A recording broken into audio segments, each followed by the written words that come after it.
শীতল শুটকির এই ভর্তা বানালে গ্রামের সেই স্বাদ খুঁজে পাবেন। শীতল শুটকির ভর্তা সাথে কাঁচামরিচ আর সাদা ভাত হলে আর কিছুই লাগে না।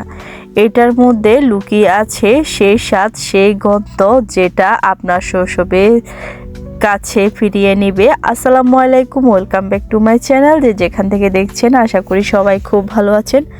আজকে বানাবো শীতল শুটকি দিয়ে খুব মজার একটা ভর্তা।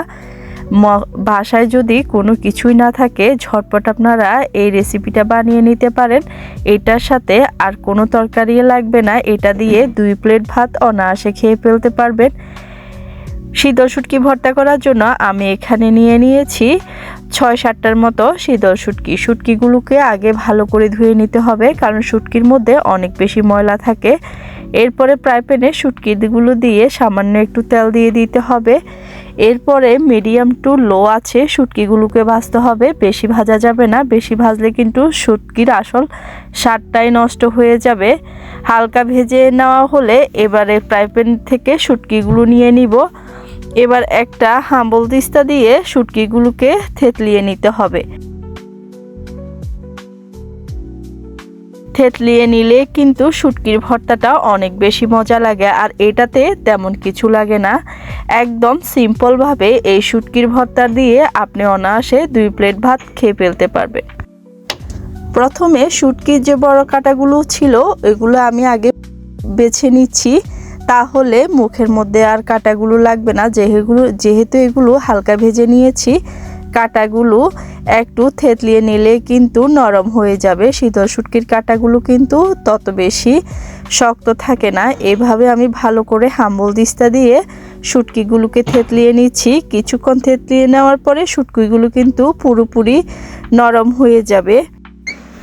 এখন ভর্তা মাখানোর জন্য বাটির মধ্যে শুটকিগুলো নিয়ে নিচ্ছি। দিয়ে দিচ্ছি 2 চা চামচ মরিচের গুঁড়া, 1 চা চামচ লবণ আর মাখানোর জন্য সামান্য পরিমাণ পানি। এবার এগুলোকে ভালো করে চামচ দিয়ে আমি নেড়ে দিচ্ছি। যেহেতু মরিচগুলো ভর্তাটা একটু ঝাল ঝাল হবে, এজন্য চামচ ব্যবহার করছি। আপনারা চাইলে হাত দিয়েও কিন্তু মাখিয়ে নিতে পারেন।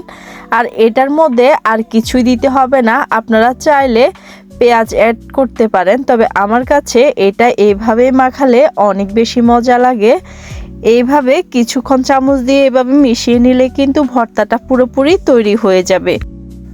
গরম গরম সাদা ভাত আর সাথে যদি এই শীতল শুটকির ভর্তাটা থাকে তাহলে আর কিছুই লাগবে না। অনেক সময় মুখে রুচি না লাগলেও এই ভর্তাটা করে খেলে কিন্তু মুখের রুচি ফিরে আসবে।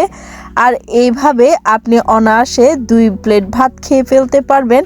আমাদের বাসায় বেশিরভাগ সময় কিন্তু এই ভর্তাটা হলে আর কিছুই লাগে না, সবাই অনেক মজা করে তৃপ্তি করে এই ভর্তাটা খায়। এই ভর্তাটা খেলে ছোটবেলার সেই স্মৃতিগুলো মনে পড়ে।